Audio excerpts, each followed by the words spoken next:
This is Lotus Comic Express. We're here with Lauro, which is the director of Crimson Creek Massacre, guys. Now, how cool is that? Now, this weekend has been a ride. We've met anywhere from, like, the Elevator Sisters to the famous... I'm a little nervous, guys, just because I used to watch some of these guys on TV. But Mr. Ames from Charles in Charge to now we get to talk to Lauro from, he's been in anywhere from like the X-Men stunts, from like X-Men 2. Some of the X-Men movies were awesome as far as the stunts that you used to do. Nacho Libre was a good one with Jack Black. You've done a lot of stunts and a lot of different kind of genre movies. Yeah.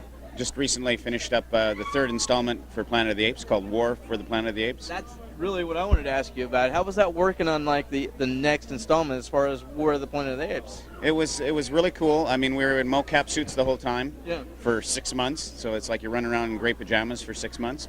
Got a little chilly at times, but it was good. But we did a lot of horseback stunts and a lot of fight scenes and some war scenes, and so it's going to be pretty cool. If you check out the new trailer, it looks phenomenal. It's going to be the best one of the three so far. Was it any different than, say, working on X-Men or because you were involved with Last Stand as well, right? Yeah. X-Men is, it's a completely different animal because you're dressed up in normal costumes and stuff like that. But when you're doing mocap, you're not limited to anything, you know what I mean? So they put the shell over top of you with CG and you can do anything. So wires or anything like that. I mean, we do that with the X-Men type movies too, but it's just more of a process. I just figured the green screen was probably very similar in the aspect of at least the CGI aspect of it. Mm-hmm. And, you know, the recreation of either, you know, some of the characters for that particular movie. Yeah. That part of it. Yeah.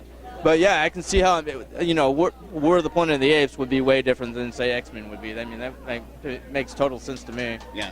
Now, with your new movie, Crimson Creek Massacre, did you have a favorite scene that you enjoyed out of filming that? You know, out of actually, you know, going all the way through and working with the cast, the characters, or just a favorite moment? Well, we haven't finished production yet. Okay. We've only shot 2 days.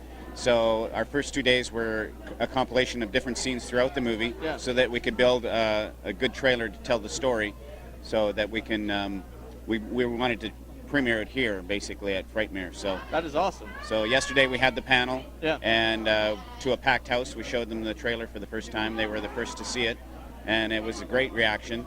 People loved it and they asked to see it again. So it was a lot of fun. I really enjoyed seeing the trailer off screen and I was like, wow, this is going to be amazing. And, you know, hearing some of the stories of, like, you guys on set, like, where the sisters are on fire or, you know, the new character that Ames is actually playing in the movie, which he looks like a total badass, which is awesome. He plays Sheriff Denton. So he's the overseer of this small town, Crimson Creek, which nothing ever happens. It's a sleepy little town. And then a stranger comes into town one day and things start to change. And he's got to figure it out. He doesn't know why, what's going on. And pretty soon the townspeople start asking questions, and he's been hiding under a bottle for a few years, so he's a bit of an alcoholic, and he's got to step up his game and throw the bottle away and get into action, you know? Yes, sir.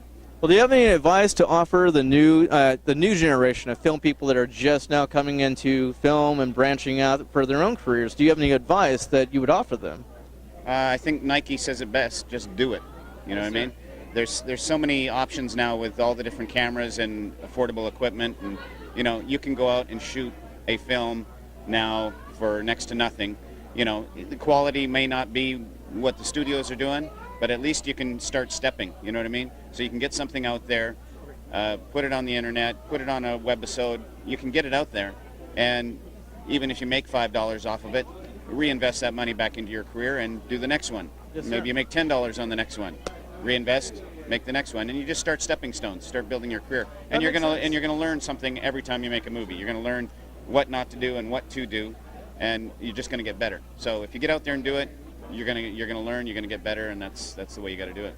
Well, yes, sir. I'm looking forward to seeing the movie. Because I'm a huge fan with what you do. But I have one follow-up question. I know you don't have a lot of time, and I really appreciate the time that you do have.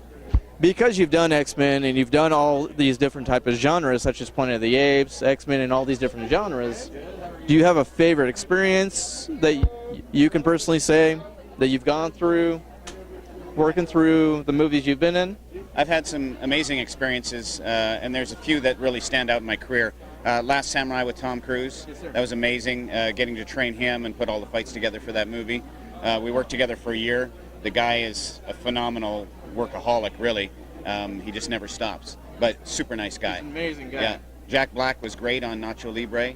Loved him. He was funny the whole time. What you see on screen is what you get with Jack. That's the way he is. That is awesome. Yeah. I just finished second unit directing and stunt coordinating the new Prison Break series, and we went to Morocco and shot as well. And Dom and Wentworth were amazing. The whole cast, Sarah, Rock, Robert Nepper, they were just all amazing to work with, and so that was the best TV experience I've ever had.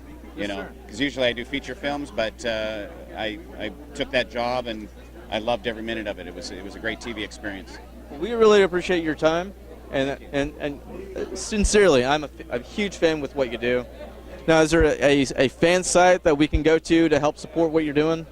We have a Facebook page right now for Crimson Creek Massacre. It's a Facebook page that you can go to. .com or? Just on Facebook right now, because we're just getting rolling, so we don't have an actual website for Crimson Creek yet. Okay. Just a Facebook page. So go to Crimson Creek Massacre. You'll find our Facebook page, and we're posting stuff every day. There's new pictures, new photos, new snippets, and as we get back into production, we'll be doing more. So we came here to Frightmare to premiere it and get everybody excited and show them what was coming. Absolutely. And next we go to Comic-Con in Colombia.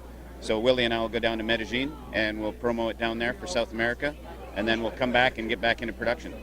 Well, hey, I wish you a lot of love, man, a lot of support. Thank you very much for your time. Guys, check out Crimson Creek Massacre. Absolutely an amazing film once you watch the trailer, and I'm sure you guys would agree how cool it is. And don't mess with Ames. He's a total awesome badass in the movie, so come check out lotuscomics.com, and we'll see you guys here real soon. Thank you. Bye-bye.